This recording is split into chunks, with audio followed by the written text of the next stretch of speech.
कांचरोड ग्राम, इस जगह का नाम श्री अक्षयवट धाम श्री सीताराम मंदिर। कांचरोड ग्राम श्री कृष्ण भगवान के मुख से रखा हुआ इस गांव का नाम कांचरोड ग्राम। यहाँ से नित्य प्रतिदिन ये विशाखा महारानी को ससुराल है।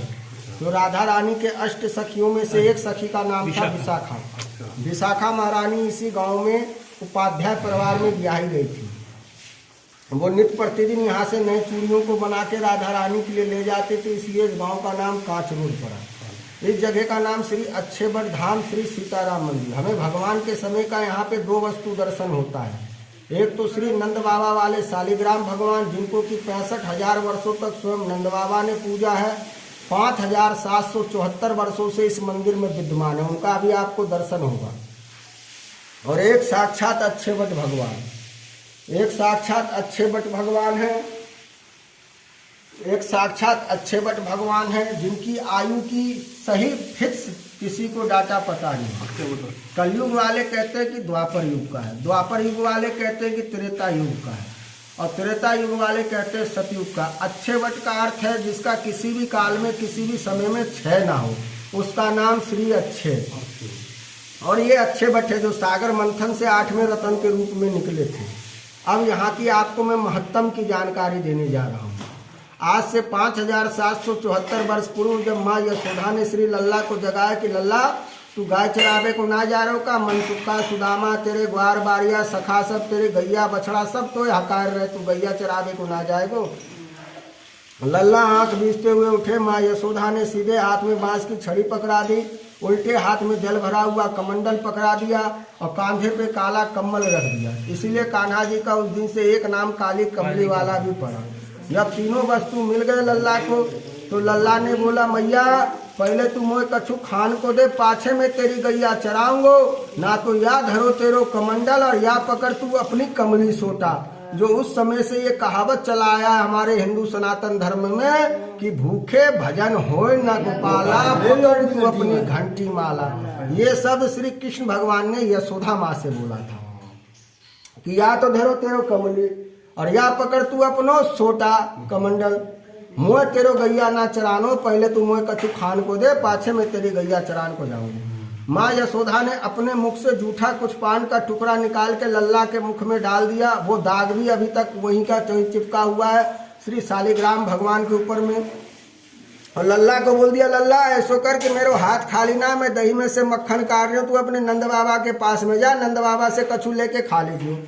नंद बाबा अपने छोटे से शालिग्राम भगवान को स्नान आदि करा के तिलक स्वरूप लगा के उनके आगे माखन मिश्री को भोग रख के कमल के गांठी के माला पे ओम नमो भगवते वासुदेवाय मंत्र को जाप कर रहे थे।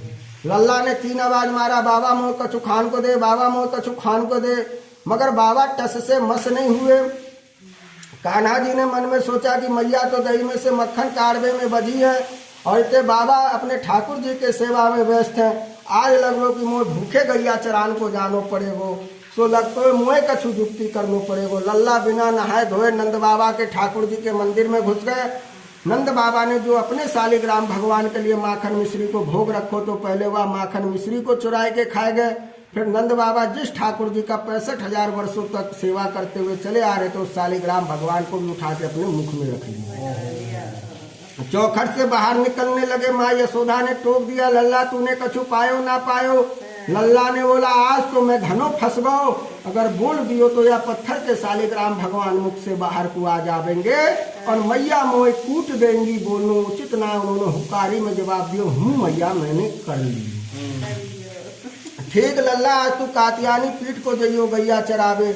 नंद बाबा के 60,000 गैया, मनसुखा जी के 6300 गैया, सुदामा जी के 1800 गैया, तीनों गैयों के समूह को एक जगह करके नंद ग्राम से 21 यादव के लड़के निकल के कात्यायनी पीठ पे आ गए। कुछ क्षण के बाद जब नंद बाबा का ध्यान खुला, नंद बाबा ने पृथ्वी माँ को मस्तक नवाते हुए जैसे ठाकुर जी के दर्शन के लिए नेत्र खोला, तो सिंहासन पे ठाकुर जी को ना पाके, उनके माखन मिश्री को भोग ना पाके वो मन में शंका समाधान करने लगे कि आज मैं 65,000 वर्षों से सेवा पूजा करते नहीं आ रहा हूँ, आज तक कभी ऐसा अपराध ना हो। आज तो ना ठाकुर जी दिख रहे हैं और ना ही इनको भोग दिख रहा है, मन में शंका समाधान करते हुए यशोदा जी के पास में पहुंचे। यशोदा जी से बोले, अरे यशोदा, तूने मेरो ठाकुर जी देखो का, वाके काजे जो मैंने माखन मिश्री रखो तो वाको देखो का। यशोदा माँ ने नंद बाबा को फटकार लगाते हुए बोला कि ना तो तू घर को काम काज करतो है और ना ही तेरे शालिग्राम भगवान घर को काम काज करते, मुझे न पता। ये द्वापर युग का नहीं, सतयुग, त्रेता, द्वापर, कलयुग, 4 युग प्रमाण।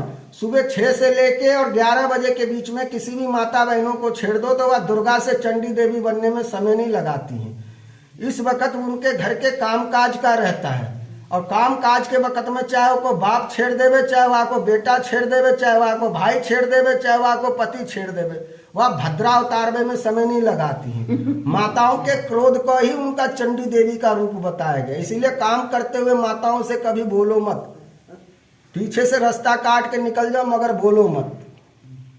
वैसे नंद बाबा ने टोक दिया। नंद बाबा को यशोदा माँ ने फटकार लगाया। नंद बाबा नॉर्मल पढ़ते हुए बोले कि अरे यशोदा, तू गुस्सा काहे हो रही है, तो बता तूने देखो है ना देखो है। यशोदा माँ ने बोला, महाराज मेरो हाथ खाली ना थो, मैंने तुम्हारे लल्ला को तुम्हारे दिस भेजो थो। नंद बाबा को विश्वास होगो कि ये काम और कोई को होना हो, करिया नहीं कियो होगो। नंद बाबा हाथ में लठ उठा के कांधे पे गमछा रख के 4 सेवकों को साथ में लिए और यशोदा जी के सामने में जमुना जी को सौगंध खाए कि यशोदा, आज मैं जमुना जी को सौगंध खाता हूँ, आज तेरो छोरा जहाँ मिलेगो वहाँ को बिना कूटे में छोड़ूंगो ना।